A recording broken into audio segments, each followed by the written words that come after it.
So this equates to two different energies for me in the tarot. It equates to the Fool for me in the tarot, because it's all about the earthworm comes out after the rainstorms have passed, and it's such a beautiful, gentle, sensitive energy. Like, that skin is very sensitive. It has 5 hearts, the earthworm does. So it's very well equates to the Fool, which is about new beginnings after the ending of a cycle, after the storms have passed. But there's also an energetic correspondence to the Page of Pentacles, which talks about, learning new things, starting on a new venture, having, an excitement around something that could have a long-term return, anything that has to do with like work or material investments or anything of the physical realm. So this is very positive to be getting for you guys to start with. And what's really interesting is, remember I saw Diana shooting her bow and hearing "you will make your mark." Tell me this isn't in the same shape of like an archery target. Shout out to anyone who has ever done archery. I grew up doing archery, so I, love it. That's very auspicious. Let's see what's going on for you guys for Libras for February.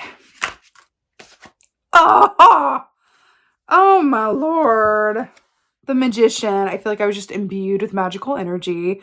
Talk about you will make your mark. The Magician is all about thought plus desire equaling manifestation. This is you creating the world that you live in. This is you creating your given circumstances. This is the manifestation point. This is you in your full power, using all of the tools at your disposal to create your own reality.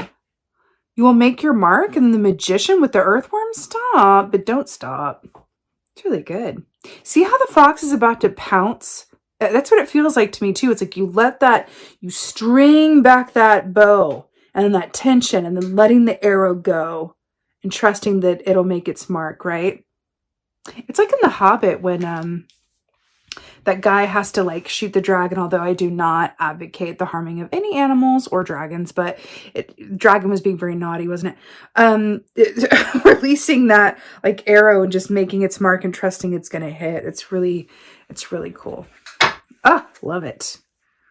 Okay. So what's also interesting too is that we talked about how the Fool is related to the earthworm. The Magician comes right after the Fool. That's fascinating as well. What else is going on? Okay. Interesting. So we have the 3 of Swords here. So let's talk about this. So swords ruling the realm of, our mental mind, our thoughts, our communication. The 3 of Swords relates to a heart pain that is usually stems from the past, but this is about loss, right? If we think about the elephant, they're one of the few, if only, maybe the only, but definitely one of the few animals who actually mourn their dead. So there's an aspect here of mourning what has been, right in the middle of this energy of manifesting something new. So what's really interesting with this is when new things want to enter, sometimes old things must go. Have you ever noticed, and this is, please do not take this literally, but have you ever noticed that sometimes when someone dies is around the time that a baby's born, like endings and beginnings, it's not literal about your reading though, okay?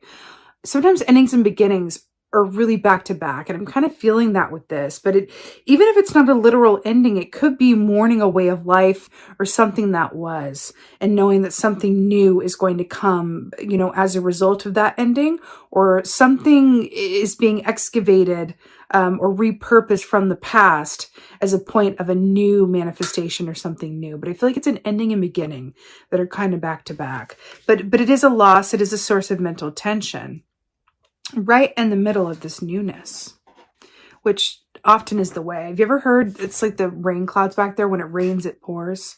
Sometimes it really does all happen at once, and it can be a bit like, really? All at once?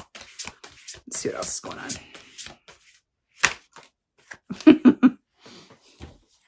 10 of Wands, all at once indeed, more stormy clouds. So this is, okay. So this aspect of Diana stringing back her bow, letting loose the arrow, and why I heard you will make your mark. I'm getting for all this, especially because this is a 10 of Wands, which is about a lot of effort, a lot of struggle. You could be moving homes, moving locations, or moving from one cycle to another, whether that's physically, a mental place, or emotional, whatever that may be.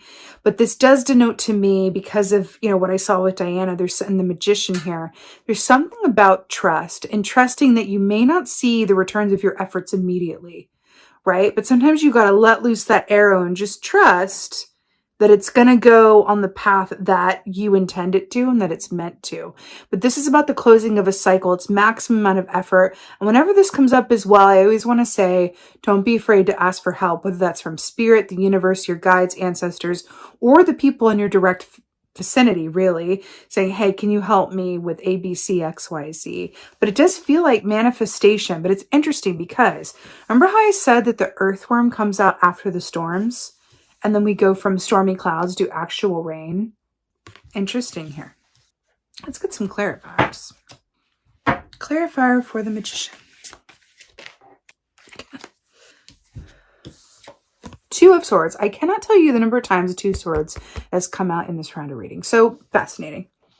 Two of Swords is the heart and the head getting together for equal conference. So it's about taking a pause, a time out to really consider your next best steps before taking action around them. And then we have the action key here with the Magician. So yes, you're being asked to take some time to really pull your resources of your mind and your heart and go, okay, let me take the time, right, to access all of the information that is available to me so that I can move forward and have my best chance at success. Right? This could inform you about the best timing to do something, a creative solution to a problem, anything and everything, right? So you're just being asked to take that time, take that beat so that you know which tool you want to pick up first. And the next one, the next one, the next one. Three of Swords. Let's get a clarifier for these rainy skies. Okay, right. He was kind of peeking out. I was kind of wondering if he was going to show his face. So to clarify the Three of Swords, we have the Hermit. So Virgo energy, really brilliant here. So this star here in his lantern is the star from the star key Aquarius energy, right? So the Hermit is very much about wisdom, seeking counsel. But this is also about alone time, going within your own energy to seek your highest and best wisdom, right? This is about taking that time to be within yourself. See how he's standing on a cliff and looking through the light to see more clearly? I feel like this is saying with the Three of Swords, taking that introspection time within yourself to identify any pain, any source of pain from the past, right? That is not just keeping you from manifesting your highest and best good, but that wants to be released, right? We're talking about the end of a cycle here with the Ten of Wands. And if you are being prepared indeed for a new cycle with the Earthworm / the Fool / the Page of Pentacles, we want to first know what that is that wants to be released and then take steps to, okay, well, what am I hanging on to from the past that's not serving?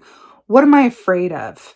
Am I afraid of success or am I afraid of failure or whatever have you? Where's my room for growth and improvement? This is asking that you take the time, but it really feels like you're being asked to do a heart excavation. Really clear out anything and everything, because we have the Earthworm with the 5 hearts as well, to really clear out anything and everything that just belongs in the past and that is no longer serving you, right? Could even be coloring how you view your situation. But I keep hearing, you will make your mark. You will make your mark. I'm hearing that, trust and time for healing is being called for right now, right? Yeah. Clarifier for the Ten of Wands.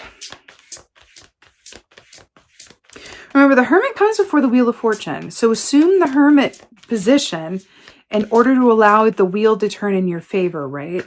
One comes before the other. Boom, the Fool. Remember, we're talking about the Fool with the Earthworm, the Fool to clarify the Ten of Wands. So we're talking about the ending of one cycle so that a new one can begin. Were we not talking about how endings seem to, a lot of the times, be back to back with a new beginning? Births, deaths, endings, beginnings, loss, gain. Kind of happens that way a lot of the time. Then we have the Fool, which is a fresh, brand new start, new adventure, new cycle. Look how we go from carrying the maximum amount of load possible to just having this. Now, interesting bit of trivia. Remember how we said that the Fool comes before the Magician? Do you know what's in this sack right here? In this sack that the Fool carries are all the tools that the Magician needs. So the Fool goes from here and taking this risk and starting off on a new journey and morphs into the Magician, reaches into that sack and looks at all the tools at his disposal. And that's where you are. How amazing is that? So all this is aligning you to a new chapter, new start, new way of seeing things. But here's the thing. Here's the truth. In order to manifest a new reality, if we've not cleared out the old emotions, the old pain, the old points of views, the self-sabotage behavior, the self-perceived limitations, then landing ourselves into a new chapter and a new cycle with our old mentality is not going to serve us. That is why you're being asked to assume the hermit position and do some heart excavation so that you truly can be the Fool. Now, remember, the Fool is like the child, which is loves like they've never known hurt before and always has beginner's luck because they don't know what it's like to lose. So I feel like that's a direct comment on the work that you're being asked to do with the Three of Swords to prepare you for this new cycle. So when your arrow makes its mark, you are able to have a clear vibrational energy by which to manifest all of this beautiful good that you're about to manifest, right? The question is, do you want a clean slate to manifest it with, or do you want to still have all this work to do when the new comes in? Probably not, right? But up to you either way. But this is beautiful. This is beautiful. You have, and I feel like it's going to start happening this month. You are going to have, but last a lot longer than just this month. You are going to have the ending of one cycle where your plate it's like maximum amount of burden and storms to like sunny skies. Look, dark skies, a lot of burden, moving as slow as a snail because ouch, also associated with rain, into bright sunny skies, not a care in the world, carrying a light load, only what they need. This is what you're being asked to prepare yourself for through heart excavation, meeting of the heart and the head, and taking your time, assuming the hermit position. Let's get an oracle. I mean, it's just A, B, C, X, Y, Z, 1, 2, 3, you know? Is that all? All right. Let's get an oracle from my Libras here. You know, that hermit energy is Virgo energy, and I'm really feeling you might have a Virgo in your vicinity that is some sort of support system for you, or a prominent Virgo placement in your chart, but I can feel it. There's a very strong Virgo presence here. Okay, you might want to watch the Virgo reading, actually, is what I'm getting with this as well. I feel like these two readings are holding hands, Virgo and Libra. I felt that for a couple of the readings this round, actually, for some reason. Readings holding hands. Oh, the Well Watcher. Wisdom, power of the divine.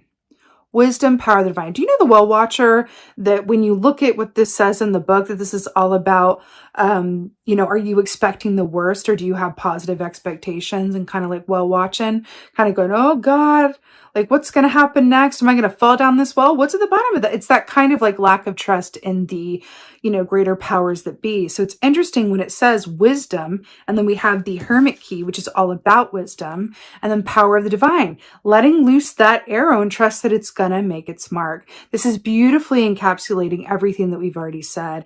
And I also want to point out with the owl here on her shoulder, the owl is very much about connecting you with your intuition, to see yourselves and others clearly, also to really click in with your clairvoyance and really properly assume that hermit position so that you can be made aware of anything and everything within you that is keeping you from being a vibrational match to what it is you desire, right? It's just about getting the information and then being in a receptive, available place to receive it, right? That's the thing.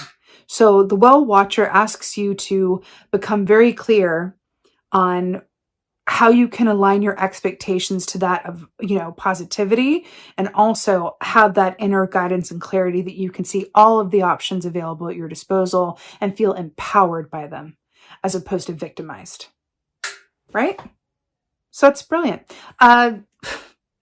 I'm also really drawn to the fact, actually, that this seems like a very old well, like it's about to collapse, like it's super, super rusty. Again, we're going back to that old and new. You're being asked to kind of like, let's dismantle this so that we can build a new one. It's really back to this like old and new cycles as well. But you absolutely have this. Again, I'm feeling that really strong Virgo energy. I keep wanting to call you Virgo, even though I know you're a Libra, so maybe do watch that reading. And with that being said, I so hope that this helped and resonated. If so, please do let me know in the comments below. I absolutely love reading your comments. I also have a favor to ask of you. If you could like, share, and subscribe this video, I would so appreciate it, because if you like, share, and subscribe, that enables me to turn around and bring you more content. So if you could do that for me, I will keep on doing this for you as much as I possibly can. I want to be with you guys as frequently as I can, and you doing that enables me to be able to do so. So thank you.